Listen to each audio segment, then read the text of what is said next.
Dios les bendiga. Día 98, 365 días. Llevando el mensaje de la palabra de Dios al mundo. Bueno, vamos a leer la palabra en nombre del Padre, del Hijo y del Espíritu Santo.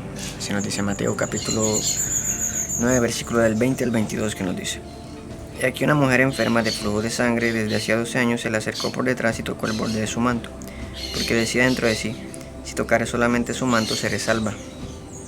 Pero Jesús, volviéndose y mirándola, dijo: ten ánimo, hija, tu fe te ha salvado. La mujer fue salva desde aquella hora. ¿Qué nos quiere decir la palabra aquí? Dice que mientras Él les decía, Jesús les hablaba a sus discípulos y a muchas personas allí acerca de las cosas que realmente a Dios le agradan.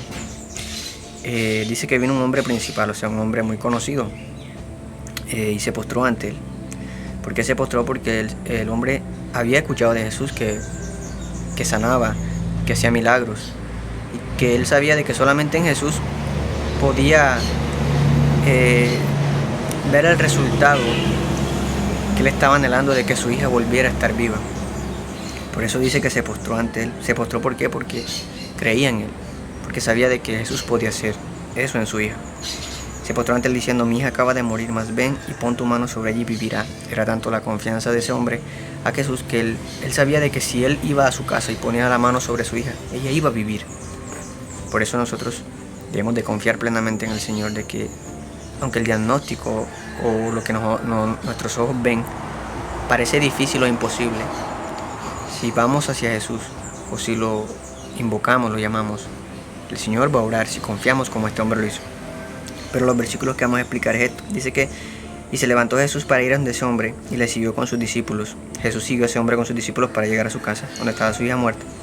Dice que hay aquí una mujer enferma, los versículos que vamos a explicar, de flujo de sangre desde hacía 12 años. O sea, la mujer estaba muy enferma. Me imagino que iba a médico, pagaba para ver si le sanaban esa enfermedad que tenía de flujo de sangre, pero si tenía 12 años era porque había hecho muchas cosas o para ver si eso cesaba, si ese flujo se acababa, pero no.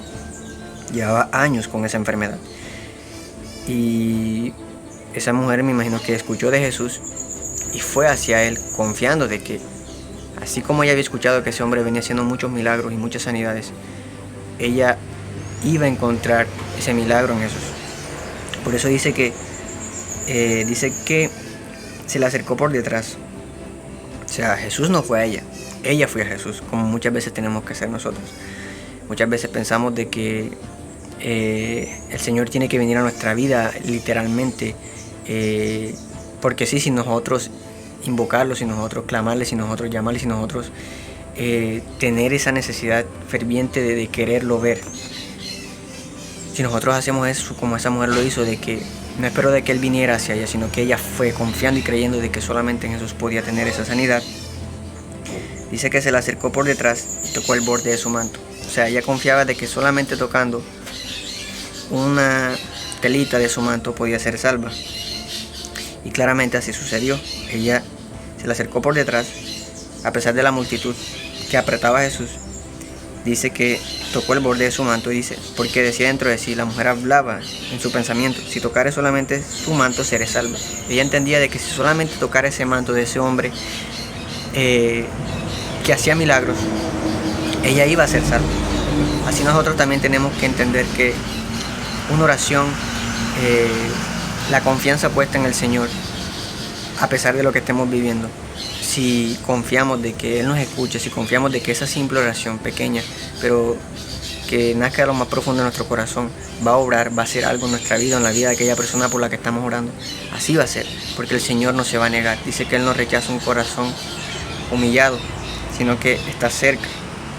Dice: pero Jesús, volviéndose y mirándola, por la fe que tenía esa mujer, ante toda la gente que lo apretaba, solamente se dobló para verla a ella. ¿Por qué? Porque le sorprendió su confianza hacia Él. Dice, mirándola dijo: ten ánimo, hija. La llamó hija. Instantáneamente, cuando nosotros recibimos la salvación, Él nos llama hijos. Dice: tu fe te ha salvado. ¿Por qué? Por su fe, su confianza en Él. Y la mujer fue salva desde aquella hora. O sea, no solamente ella fue para recibir la sanidad, sino que sin darse cuenta recibió algo mucho más maravilloso. Cuando vamos hacia el Señor, para recibir una sanidad, cuando lo reconocemos verdaderamente, Él llega a nuestra vida para sanarnos, pero sobre todo para salvarnos.